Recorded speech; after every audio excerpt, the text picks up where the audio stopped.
Well, here we are. It is Friday, April 24th, 2026. And start right off. The Bonhams site is still a mess. I have been corresponding back and forth with them almost hourly for the last week. And we are now looking for a new website group to handle the site. I'm just absolutely fed up with it. I know many of you are. I apologize. There's nothing we can do. I can't even log into the WordPress panel to even look at the site at this point. It's so screwed up. But that's the way it is when a very good company gets bought out by a very large company, and they have to monetize the purchase. The provider we have, this is just an aside to what we normally talk about. The provider we've had for years, which was always extremely reliable and very good at their jobs, which is a company called TMD Hosting.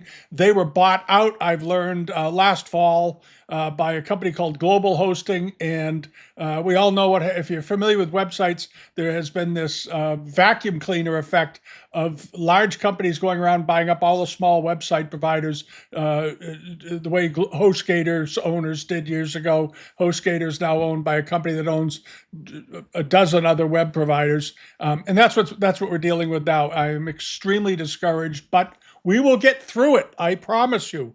We just have to find somebody that knows what they're doing. At any rate, we are actively looking for that, and hopefully we'll get somebody on board to clean up the site and take care of it, and then we will migrate it completely away from this current provider, and put it with a hosting company that knows what they're doing. At any rate, that's where we are. Now, what's going on? This week it was a little bit quiet, but a couple of very good auctions turned up. We're going to go through an upcoming sale. If you like unreserved auctions, and you like unreserved auctions, a very good thing, stick around for the first part here, because there's one coming up in London at Bonhams. It's great stuff, no reserves, and the starting bids are basically all $100. It's a really good sale, and we'll get into that in a minute. We're going to cover some results and take a look at a few other things that are coming up in the next couple of days, because there's a number of sales closing in the next 3 or 4 days that just a quick reminder on them, I guess, is what we'll do. All right. But the sale I was talking about that has all the unreserved material in it is, let's see here, hold on, is this one, Richard Navdekar. Those of you that have been collecting Chinese porcelain for any length of time are no doubt very familiar with the name Navdekar. They are a family of dealers. They've been around for several generations. They handle very good things.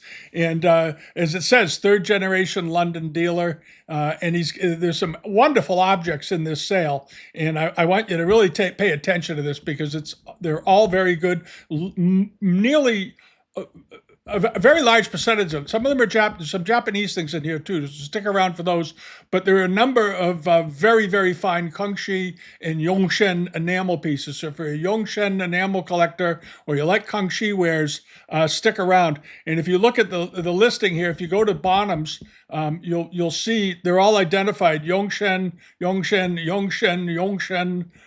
right down the page. There's a couple of Qianlong pieces, but a lot of Yongzheng wares, and some very nice Kangxi pieces, as you can see as I'm scrolling through it.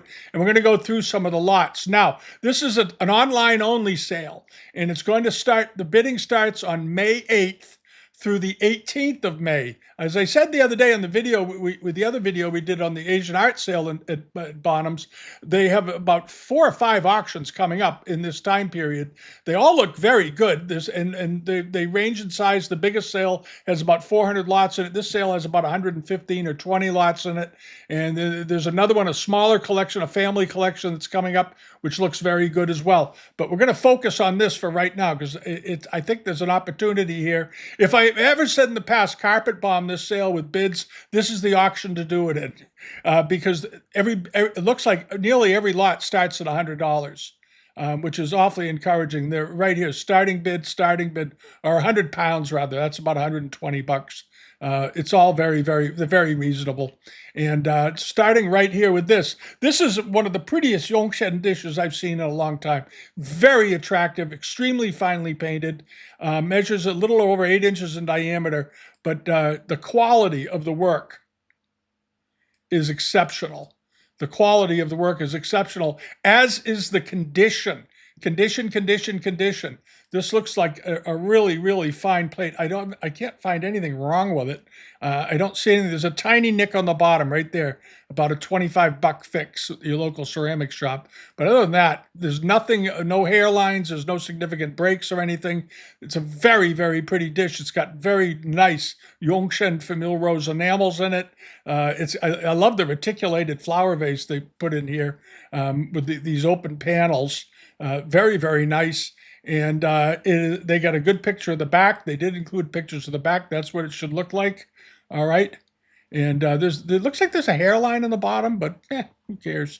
Any rate, the estimate is $1,300 US to $2,000, but the starting price is $100, and this lot is being sold with no reserve. All right, and that means once somebody puts a bid in, it could go for 100 pounds, it could go for 200 pounds, whatever, even though the estimate is much higher than that. So it's a chance, I think, for some of you to maybe get a very good buy. And the estimates don't seem out of line at all. It's not like they're putting high estimates on it to entice you. These estimates, I think, are quite reasonable. And then there's this large set, 10 fine Famille Rose dishes, Yongzheng period, estimated at 5,000 to 8,000 pounds. Starting bid 100 pounds, and these are wonderful, these bird plates. Beautifully done, very finely decorated, nice condition. You want to get a condition report from them because there are numerous examples here, and you don't want to, you don't want to get one that's got a hairline and you didn't know. I can't imagine they're all absolutely perfect, but they certainly look it. Here's a picture of the back. Sometimes you can see things on the back you can't really see on the front for obvious reasons.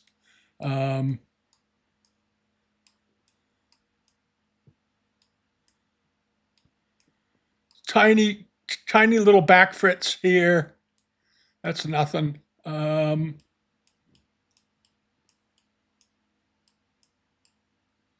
Overall, they look like they're in really fine condition. That line there is from the firing. I'm not worried about that. These are nice plates. I don't see anything wrong with them. At any rate, the estimate is 5,000 to 8,000 pounds, which doesn't sound unreasonable to me, considering how rare they are. And to get a set of 10 Yongzheng dishes in one swoop is quite a trick. They measure 9 inches in diameter. Very, very pretty. And then this is Famille Rose. This is a Qianlong vase. It measures 16 and 7/8 inches. It's basically 17 inches tall. It's a big pot, estimated at just $1,300 to $2,000. It was drilled at one point. I could see why. It would make a fantastic table lamp. If you buy this, maybe put it back as a table lamp. It would look wonderful. But it's a beautiful example. It's decorated in one of these very classic 1780s scenes that you see on Famille Rose export pieces, but very, very nice. Some of you may remember there were some plates floating around a couple of years ago that turned up at an auction that had the whole center panel of the plate looked like that. Some of you may remember that. It looks like this. That was what they used in the center of a plate. It's a lovely scene. It was in part of the repertoire that they used in the 1780s.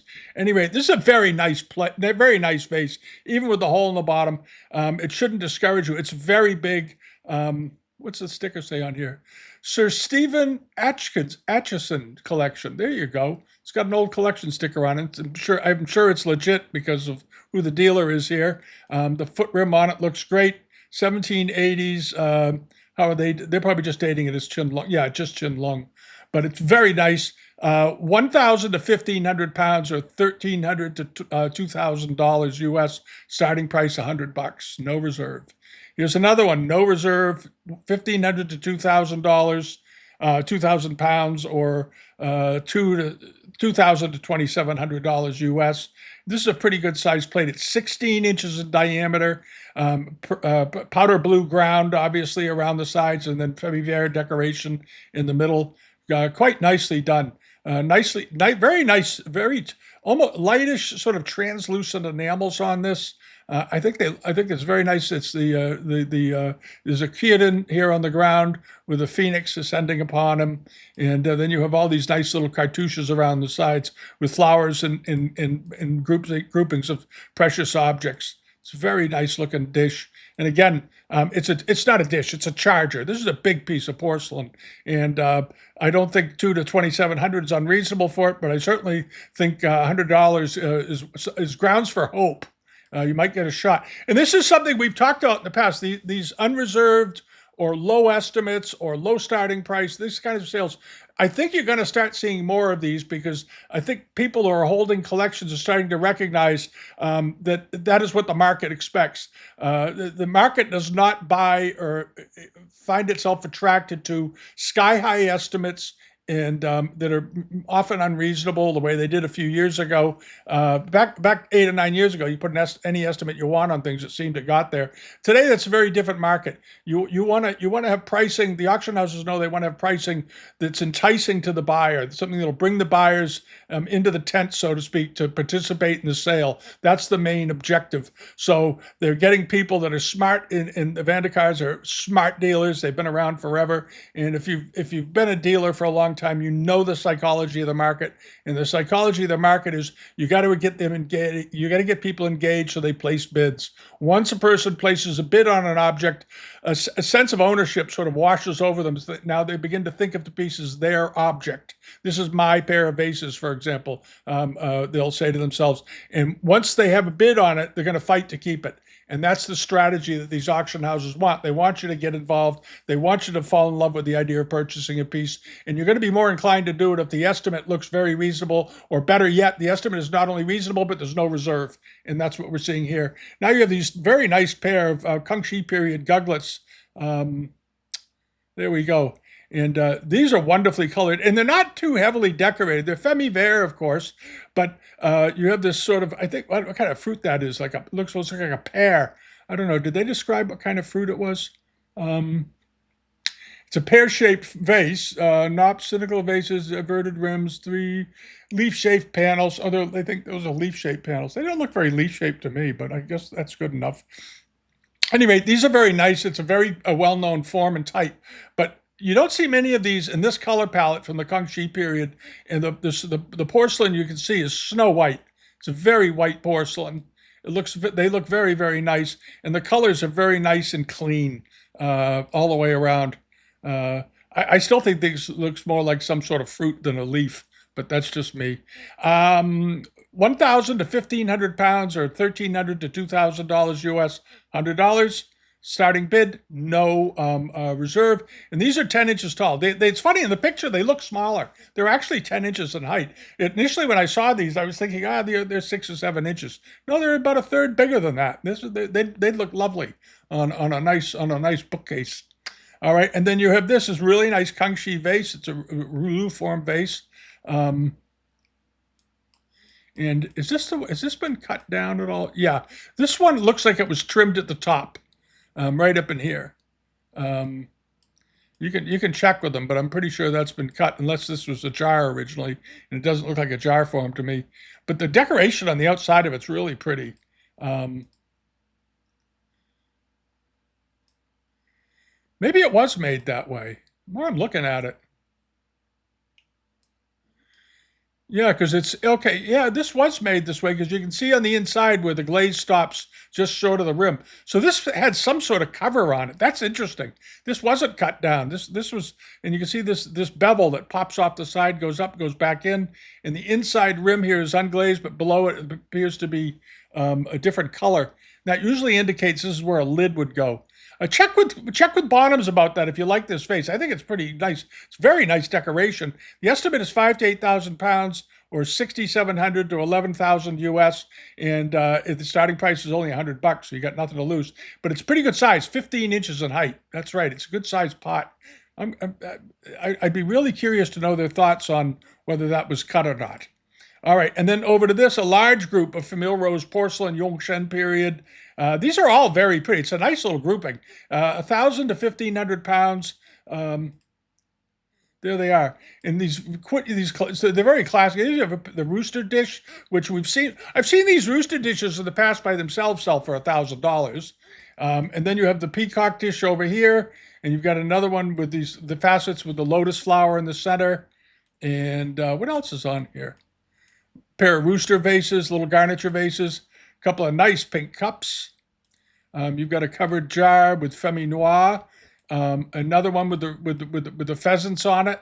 Very attractive teapot. That's a $600 or $800 teapot at least retail. In a good antique shop or a good gallery in London, that teapot would cost you about $2,000 or $3,000 probably. And then you have a pair of these beakers, very attractive. You have a creamer, but it doesn't have its lid. And then a couple of Femme Noir cups. It's a good lot. That's a nice lot. $1,000 to $1,500 opening bid. And then over to this. This is sort of an interesting dish. If you like mark and period pieces and you don't want to spend a fortune, this is one that appears to have had some repairs to it.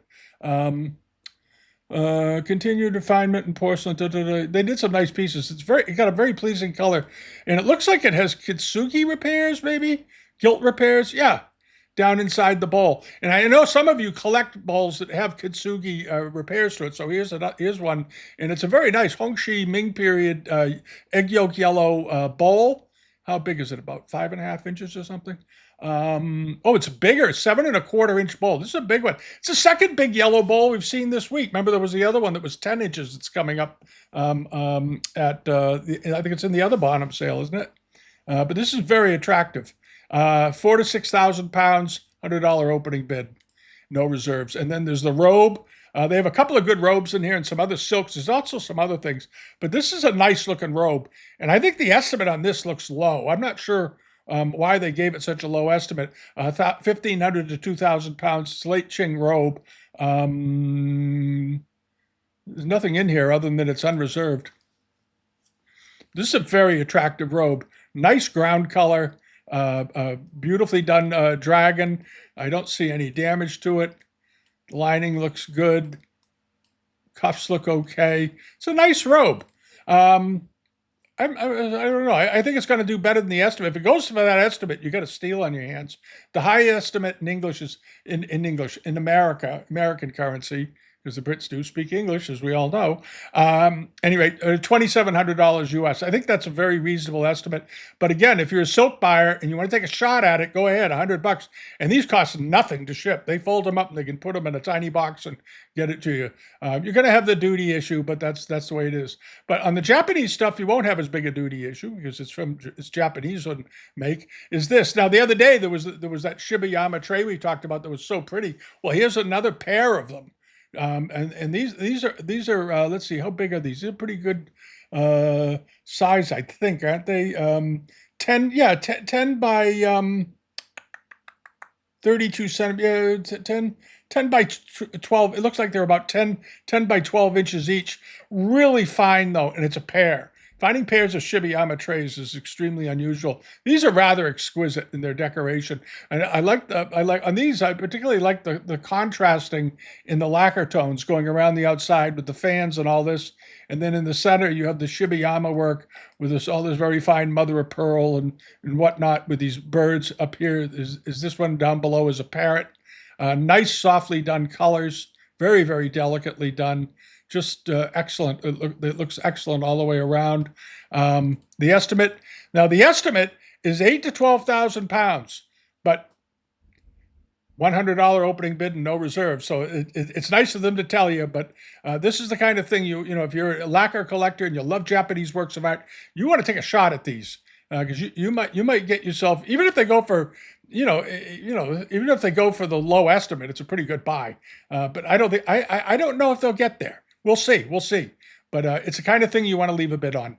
And then you have this. There's a nice lot of Arita wares, and these are range in age from the 17th to the 19th century, but it's a good group. Let the page load, if it will. Bonhams has a page loading issue, and I know they're aware of it, but there we go. They got to fix that. Says I, who can't get can't get the web guys to fix it. You have this plate here, very nice underglazed blue. Looks like an 18th century dish. Very nice early cup, very similar to the Kangxi cups that were made during the same period. And then you have this a red-headed crane dish, another cup,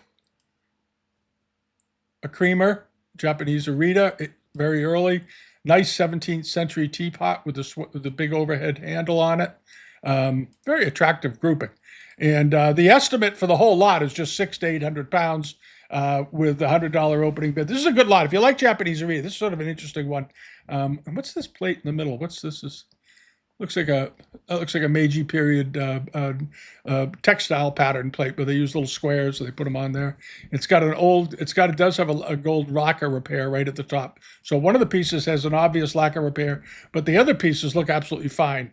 I'm sure there are dings and things places, but they're only estimating them at 600 to 800 pounds. So there's not a big downside there. And then there's a 5-piece miniature garniture or amari garniture, but it's sort of a small set. They're 10 inches tall. Very nicely done. Let's see, what are they? Okay. Okay, so the tallest one is 10 inches and a quarter in height. And these are late 17th to early 18th century types.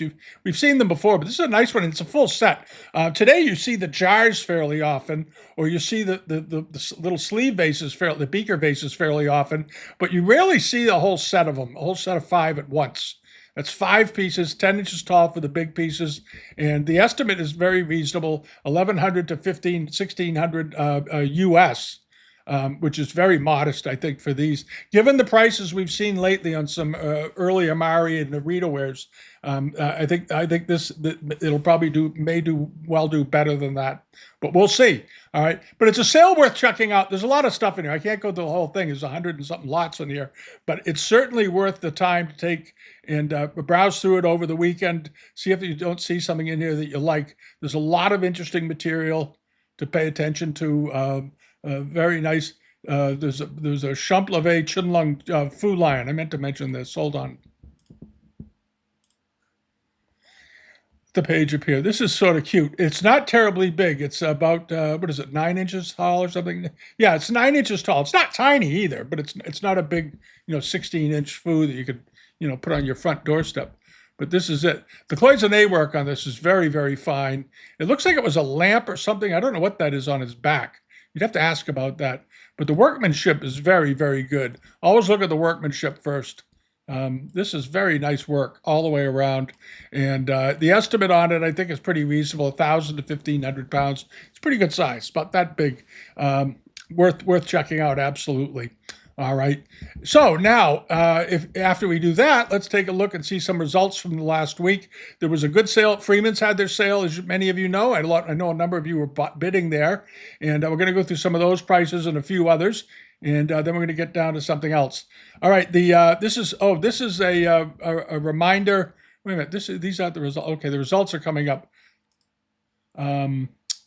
This is just a reminder. The Naidow sales coming up with that transitional porcelain mug in it. There's a cup in it, a brush pot. There are a lot of other pieces in this sale, incidentally. It's not just this piece. Go to the site and look. They've got some good pieces in there. There's a very attractive Korean vase, pear-shaped celadon ground vase that's been lamped. Some of the pieces are from the Rockefeller family, and they've got them all marked, which are and which aren't.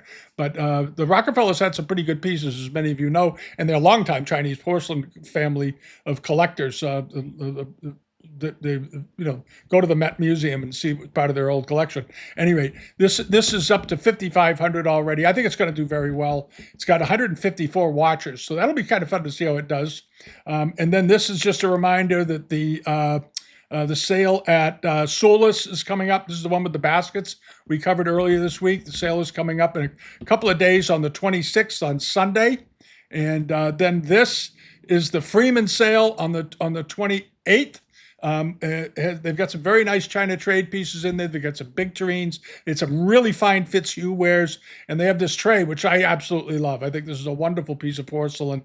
And it measures... how big is this? Was a big thing, wasn't it? Yeah, 16 inches in diameter. Very unusual, very attractive. There's only 16 people watching it. This is something that may go for under $1,000 because it's atypical. I think it's probably worth 3 or 4,000. It's my opinion on it, because I think it's very rare. It's very attractive and beautifully done, and absolutely great quality decoration on it all the way around. I think this is a very nice piece of porcelain, extremely fine. If you can buy it for the estimate, you stole it. And let's see here. That was a quick phone call from somebody. This plate. You may remember this plate. This was over at Q Auctions in the UK a few weeks ago. We talked about it. It's a very nice early plate. They said it was 15th century. I think it was older than that. I think it was probably early Ming, I suspect. Beautifully decorated, but it had been broken, as you can see, in multiple places. This thing was, as they say, hit everything but the lottery. And there's the back of it. I thought it was a nice plate just the same. And if you're never going to be in a position to spend, a small fortune on one of these, this plate, now always remember that a minor chip out of a plate will take off, 70, 80% of the value right off the top. This thing had been broken into probably 6, 7 pieces, significant damage. Which means it probably took off, 95% of its value, and it's still sold for $6,194 plus the buyer's premium, so around $8,000. So it'll give you a good idea what this was probably worth had it been original. But it looks perfectly authentic to me. I don't get the sense that there's nothing fake about it, and it was quite good size, as I remember. What was it? It was 41 centimeters in diameter, so that's about 16 inches or so wide, roughly. 15 and a half, 16 inches. And it did fine in the end. It was estimated at 2,000 to 4,000 pounds. It sold for 4,600 pounds or 6,194 plus premium. So that would bring it up to about 7, 8, about $8,000, I guess. And then over to this, the rug, the Jalili Tabriz carpet that I talked about last week. I thought it was very pretty. I just thought this was an elegant rug. I thought the estimate was very reasonable and probably low. And it was in the end. It ended up selling for about $7,500, to almost 50% over its high estimate. But it's just a beautiful carpet. Somebody's going to be very happy with this. Wonderful colors, wonderful condition, late 19th century. There's the back of it. And you notice the knots are all sort of nicely flattened out from being walked on for many, many, many years. This is something that happens to old rugs. If you look on the back of a rug and you're wondering how old it is, well, look at the knots. If the knots have a little bit of flattening to them, it means it's probably an older rug. In most cases, as long as the colors and everything else look good, you're sort of in that general direction. If the knots are still fully rounded and look like they were done the day they were made, it may not be as old as you think. But this was a nice old rug, did very well. And then over to this, the big pair of a 1780s Chinese export covered jars. These were fairly good size, 14¼ inches. I think this was a good buy. I thought the estimate was very modest. These ended up selling for about $3,000 for the pair, which I don't think is at all unreasonable. And again, they have that very standard, almost stock pattern that they used on a lot of this China tradeware of the Mandarin scenes. And then you have these gold and black or orange, gold and black chevrons in the filling in the negative spaces. And then you have these chimeras climbing up over the rims. They looked like they were in pretty good shape. They got their original lids, which is unusual. And somebody picked up the pair for $3,000. That was a good buy. And this was down at Freeman's in Illinois, in Chicago. And then hopping along over to this was also at Freeman's, and it ended up doing just fine. We talked about it last week. Ended up going for about $7,000 or so with the buyer's premium. The estimate was $3,000 to $5,000, so it went nicely over that. Good looking mirror, 18th century. I think they dated as 18th or 19th, as I recall, something like that. Did they even date it at all? Maybe they didn't.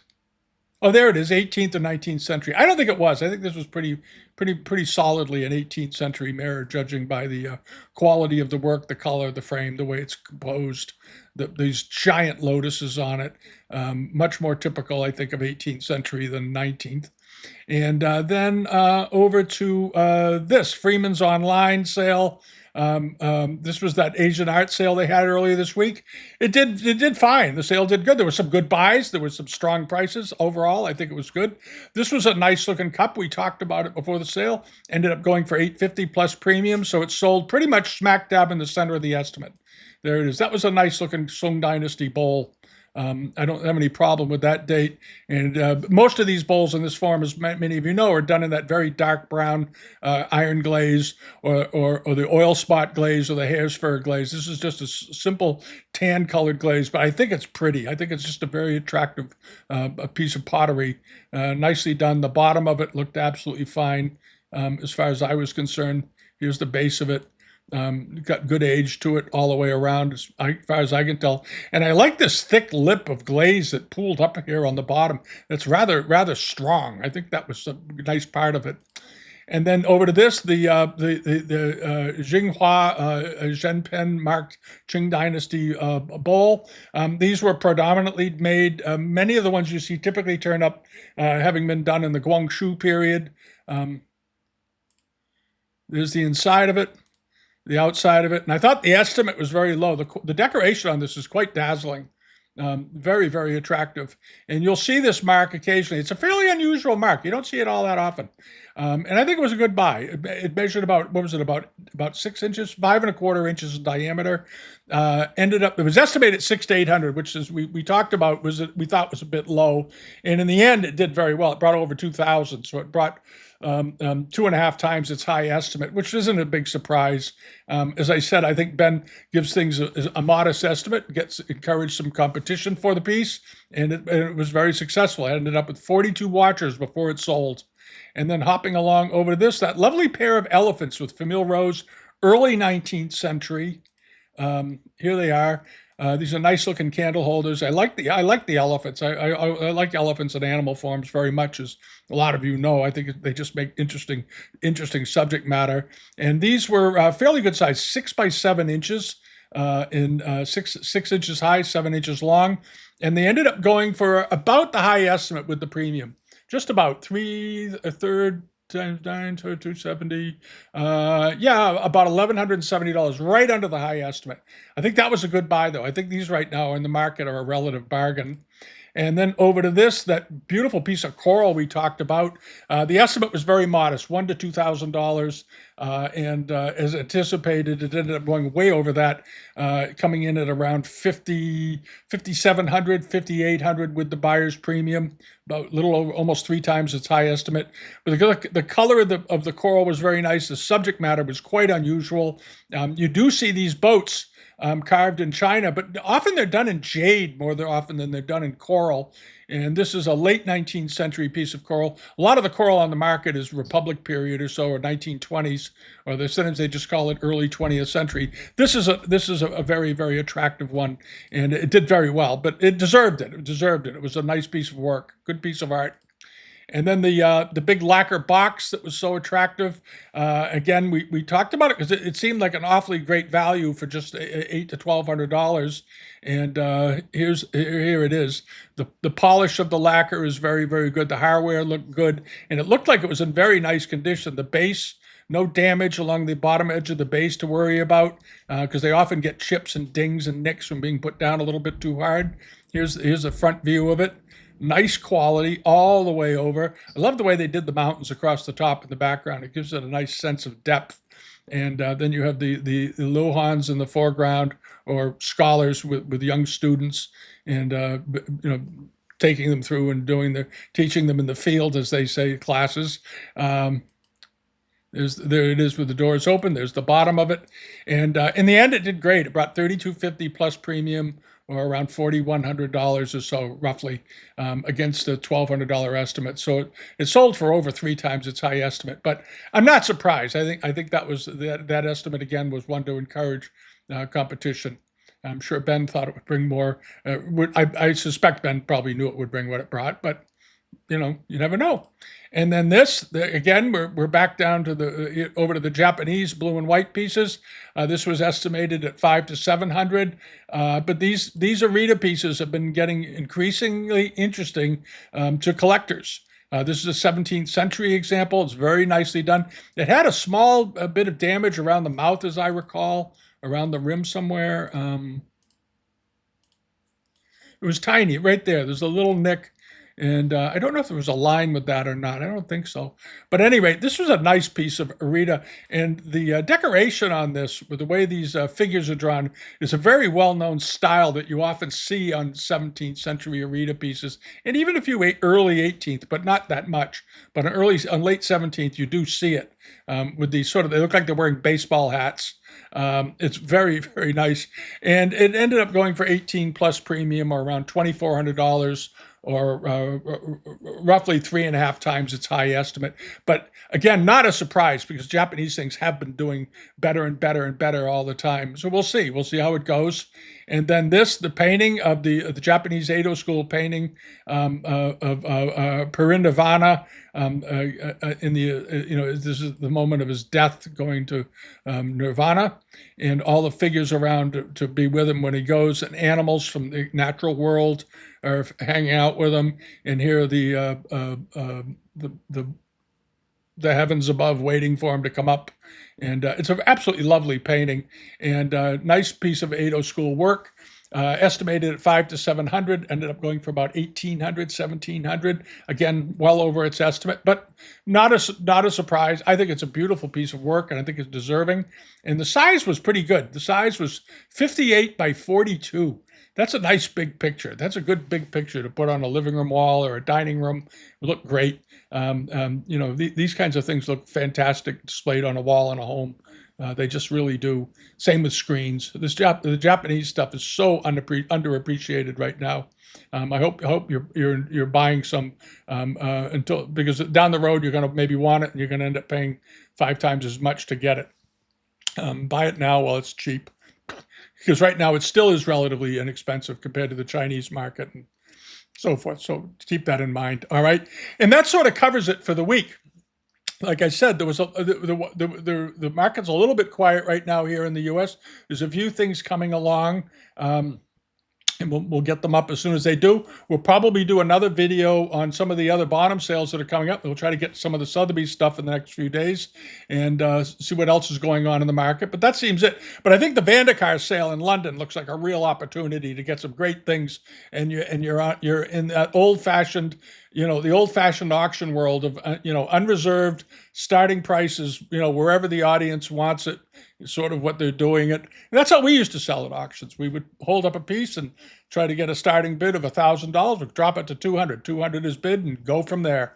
And often it would end up back up around $5,000 or $10,000. That was not an unusual thing.